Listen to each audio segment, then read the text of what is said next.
All right, we start now. Although there are 3 games, this project will only cover the first. Bioshock takes place in an alternate history 1960, where men of mind have secluded themselves from the rest of the world. The game seeks to critique Ayn Rand's most famous work, Atlas Shrugged, and her philosophy of objectivism.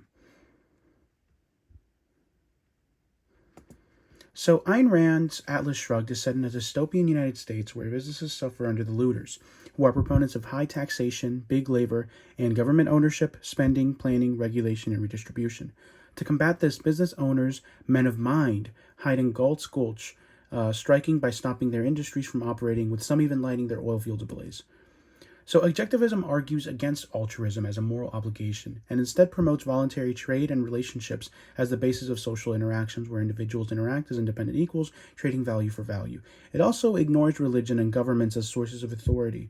This philosophy attempts to rationalize selfishness. Rapture is located in the Atlantic Ocean, hidden similar in seclusion to Galt's Gulch. Rapture was meant to be an objectivist utopia where selfishness and capitalism reign supreme, free of regulation, and a place where no one is entitled to another man's labor, which counts as taxes, social welfare, and even medicine. So Andrew Ryan is the creator of Rapture. He's motivated by a desire to escape what he perceives as oppressive government control and religions over individual achievement and creativity. Despite the big sign we see in the start of the game, Ryan puts himself as the de facto ruler, contradicting the city's founding ideals. Oh, a little bit too early. Inevitably, this selfish society leads to dystopia.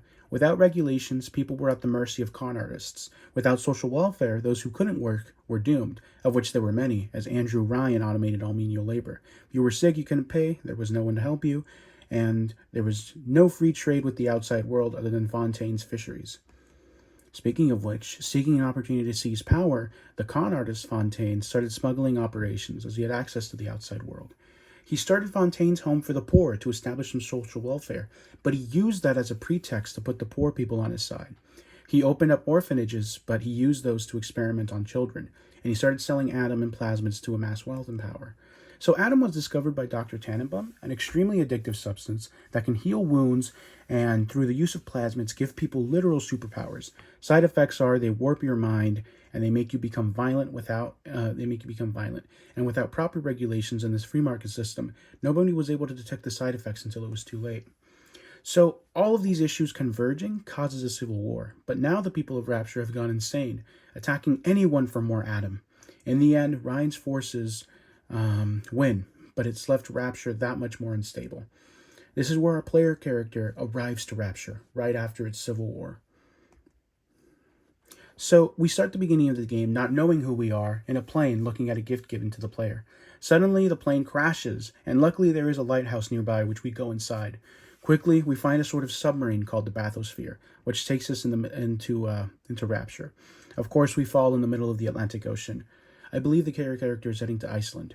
So Atlas is the first person who talks to the player character, initially introduced to the player as a guide and an ally within the dystopian world of Rapture, communicating through radio.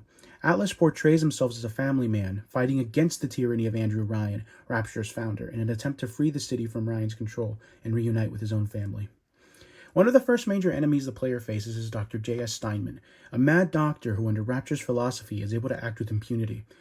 He is a cosmetic surgeon whose concept of beauty differs from our own, so when someone asks him to make them pretty, he disfigures her face. Pictured here is the doctor's rejection of the Hippocratic Oath. Above all, do no harm. Created by Dr. Tannenbaum, young girls who have been genetically modified to create Adam by harvesting dead bodies. That's what the Little Sisters are. We as the player character are given the choice to either harvest the Little Sisters for maximum Adam or rescue them, which grants less Adam, but it restores them to their original selves. If the player were an objectivist, they would harvest the Little Sisters. So the Big Daddies are the infamous opponents seen on the cover art of the game. They were created to protect the Little Sisters from Adam addicts, willing to kill them for more Adam.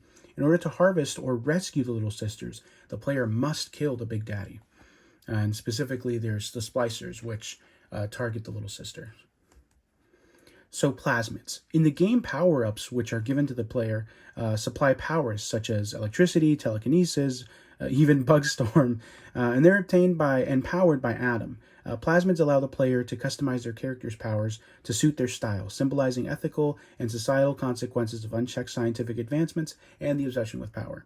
So the Circus of Value is the vending machine found throughout Rapture. It offers the player items to buy, including health packs, Eve, which replenishes the player's ability to use plasmids, ammunition. Even amongst the city's downfall, these machines provide more bullets and tools of war, reinforcing the game's themes of consumerism and the consequences of free market. So Power to the People are special upgrade machines that allow the player to enhance weapons for free. These upgrades are crucial to progressing through the game as enemies become tougher. They were created by Frank Fontaine to prepare his forces for the upcoming Civil War.